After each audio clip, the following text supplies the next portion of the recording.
Ihsanuddin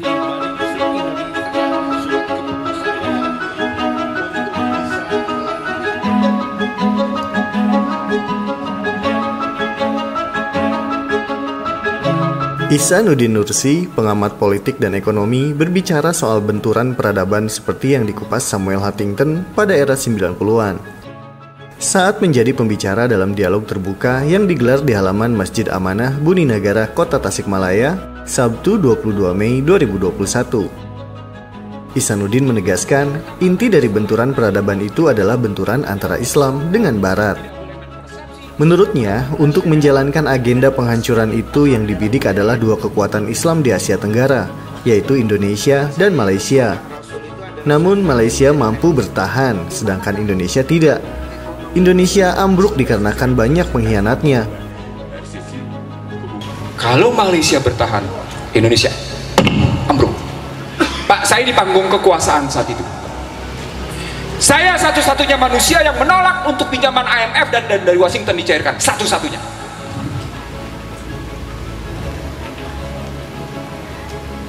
Ini sejarah, Pak. Saya tidak sedang menunjukkan siapa saya.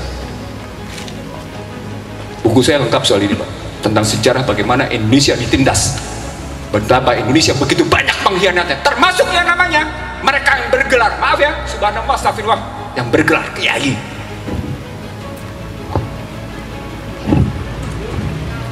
Sekali lagi yang bergelar kiai sekalipun, saya tahu siapa.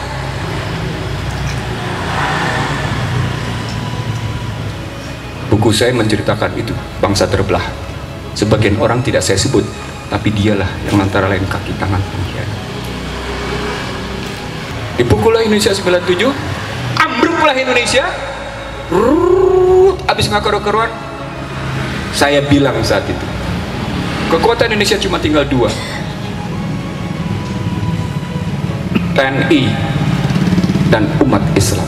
Cuma dua. Itu kajian saya 97-98, bukan sekarang.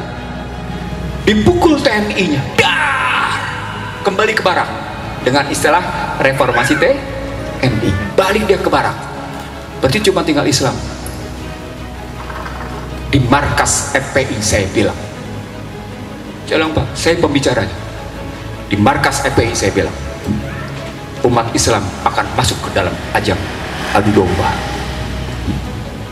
Dan nikmati sekarang kita diadu domba dengan kalimat Islam Nusantara, Ahmadiyah, dan macam-macam. Ini punya relasi dengan cerita dari 97 ke playing victim, jatuhnya WTC, diserangnya Irak, dan kemudian penggunaan senjata biologi sampai akhirnya sekarang.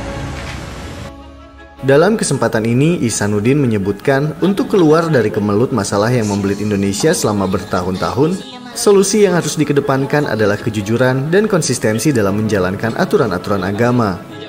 Ia menegaskan, selama pejabat dan masyarakatnya tidak jujur, Indonesia tidak akan bisa menyelesaikan masalah.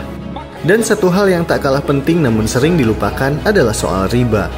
Menurutnya, agar Indonesia bisa keluar dari kemelut masalah adalah berhenti melakukan praktik riba. Hampir seluruh dunia tidak ada yang tidak terkena riba. Pak, kalau riba itu gimana konstruksinya? Baca aja sendiri 275, 279 Al-Baqarah, Pak. Buka sendiri, silakan. Bapak-bapak mau balik kan? Ibu-ibu mau balik, buka sendiri silakan. Tapi poinnya adalah hebatnya Yahudi mendikte habis-habisan umat Islam seluruh dunia. That is COVID-19. Anda disuruh sholat berjarak, Anda dilarang sholat Idul Fitri, Anda dilarang sholat tarawih tahun lalu. Posisi. Saya jawab, kok gitu apa dong artinya? Inna sholati wa nusuki wa mayaya wa mati lillahi rabbil alamin. Lo bilang hidup lo mati lo untuk Allah, tapi sekedar menghadapi COVID aja ketakutan, padahal masjid tempat termulia. Kenapa mesti takut?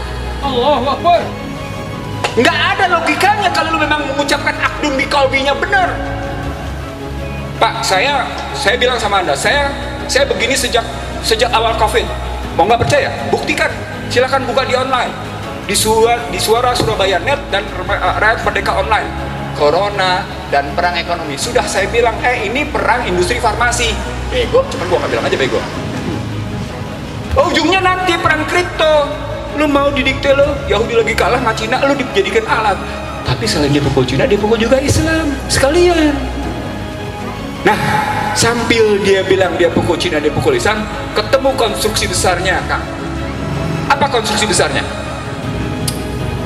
Bapak sekalian, ini berkaitan dengan Islam yang ditulis sebagai teroris.